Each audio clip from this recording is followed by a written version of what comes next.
Terima kasih kerana memilih channel ini. Sebelum kita mulakan video ini, sila pertimbangkan untuk menekan butang like, share dan subscribe dan aktifkan butang lonceng anda agar anda sentiasa mendapat info-info percuma pada setiap hari dari channel kami. Dan tinggalkan komen anda kerana komen anda amatlah dihargai. Terima kasih. Saya akan masuk tanpa peguam kerana kami tiada apa yang hendak disorok, kata Ahli Parlimen Pandan Datuk Seri Rafizi Ramli yang hadir ke Ibu Pejabat Suruhanjaya Pencegahan Rasuah Malaysia SPRM. Ahli Parlimen Pandan itu akan memberi keterangan berhubung siasatan salah guna kuasa dan penyelewengan urusan pelaburan bernilai RM1.1 bilion antara Kementerian Ekonomi dan syarikat ARM Limited UK dalam satu perjanjian kerjasama strategik industri semikonduktor. Rafizi Ramli berkata, kehadirannya adalah susulan laporan dibuat Badan Bukan Kerajaan NGO berkaitan dakwaan kerjasama kerajaan dengan syarikat reka bentuk chip dari United Kingdom Arm Holdings.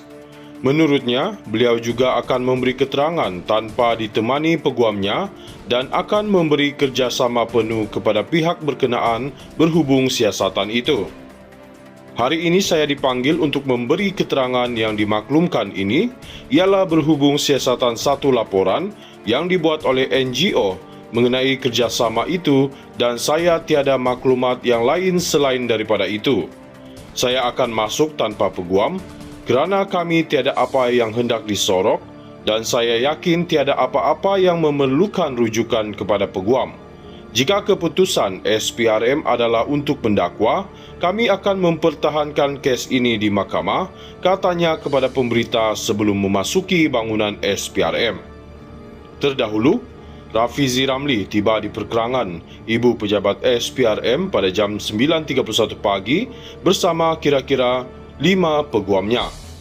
Lebih 30 penyokong Rafizi Ramli turut hadir di pekarangan SPRM sejak jam 8.40 pagi bagi memberi sokongan termasuk Ahli Parlimen Subang Wong Chen, Ahli Parlimen Ampang Rozia Ismail. Rafizi Ramli berkata selepas memberi keterangan, beliau tidak akan memberi sebarang ulasan berhubung perkara itu selaras dengan peruntukan undang-undang. Apa-apa maklumat yang lain itu sama ada kita tunggu daripada SPRM ataupun daripada peguam-peguam saya, katanya. Rafizi Ramli berkata, sekiranya kes berkenaan dibawa ke mahkamah, beliau bersedia mempertahankan diri. Ditanya kemungkinan ditahan, beliau menyerahkan perkara itu kepada SPRM. Itu kena tanya SPRM, kita pun tak tahu kes apa, angle mana, sejauh mana, katanya. Rakaman percakapan Rafizi itu adalah selepas bekas pembantunya, Chai Jin Sen ataupun James Chai, diambil keterangan selama 3 hari berturut-turut bermula Selasa lalu. Kes membabitkan Rafizi Ramli akan disiasat mengikut Seksyen 23 Akta SPRM 2009. SPRM membuka kertas siasatan pada 16 Februari lalu, susulan aduan daripada beberapa pertubuhan bukan kerajaan NGO yang mendakwa perjanjian projek dibuat secara tergesa-gesa dan bersifat berat sebelah sehingga dijangkakan memberikan kesan kewangan kepada kerajaan. Pada 1 April lalu, SPRM memberikan tempoh 2 minggu kepada James Chai yang ketika itu berada di London untuk tampil membantu siasatan dengan pihak Suruhanjaya bersedia menanggung kos penerbangan pulang ke Malaysia. Selain itu, siasatan turut menjurus kepada kemungkinan wujud unsur konflik kepentingan membabitkan beberapa individu yang dikatakan diberikan jawatan tinggi dalam syarikat asing berkenaan selepas berhenti daripada perkhidmatan di sebuah kementerian. Saya akan masuk tanpa peguam kerana kami tiada apa yang hendak disorok, kata Ahli Parlimen Pandan Datuk Seri Rafizi Ramli yang hadir ke Ibu Pejabat Suruhanjaya Pencegahan Rasuah Malaysia SPRM. Ahli Parlimen Pandan itu akan memberi keterangan berhubung siasatan salah guna kuasa dan penyelewengan urusan pelaburan bernilai RM1.1 bilion antara Kementerian Ekonomi dan syarikat ARM Limited UK dalam satu perjanjian kerjasama strategik industri semikonduktor.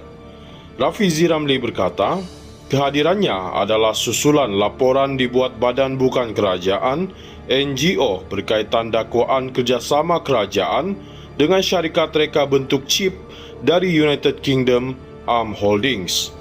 Menurutnya, beliau juga akan memberi keterangan tanpa ditemani peguamnya dan akan memberi kerjasama penuh kepada pihak berkenaan berhubung siasatan itu. Hari ini saya dipanggil untuk memberi keterangan yang dimaklumkan ini ialah berhubung siasatan satu laporan yang dibuat oleh NGO mengenai kerjasama itu dan saya tiada maklumat yang lain selain daripada itu. Saya akan masuk tanpa peguam kerana kami tiada apa yang hendak disorok dan saya yakin tiada apa-apa yang memerlukan rujukan kepada peguam. Jika keputusan SPRM adalah untuk mendakwa, kami akan mempertahankan kes ini di mahkamah, katanya kepada pemberita sebelum memasuki bangunan SPRM. Terdahulu, Rafizi Ramli tiba di perkerangan Ibu Pejabat SPRM pada jam 9.31 pagi bersama kira-kira 5 peguamnya. Lebih 30 penyokong Rafizi Ramli turut hadir di pekarangan SPRM sejak jam 8.40 pagi bagi memberi sokongan termasuk Ahli Parlimen Subang, Wong Chen, Ahli Parlimen Ampang Rozia Ismail. Rafizi Ramli berkata selepas memberi keterangan, beliau tidak akan memberi sebarang ulasan berhubung perkara itu selaras dengan peruntukan undang-undang. Apa-apa maklumat yang lain itu sama ada kita tunggu daripada SPRM ataupun daripada peguam-peguam saya, katanya. Rafizi Ramli berkata, sekiranya kes berkenaan dibawa ke mahkamah, beliau bersedia mempertahankan diri. Ditanya kemungkinan ditahan, beliau menyerahkan perkara itu kepada SPRM. Itu kena tanya SPRM, kita pun tak tahu kes apa, angle mana, sejauh mana, katanya.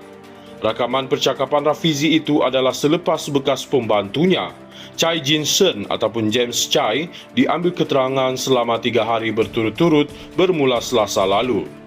Kes membabitkan Rafizi Ramli akan disiasat mengikut Seksyen 23 Akta SPRM 2009.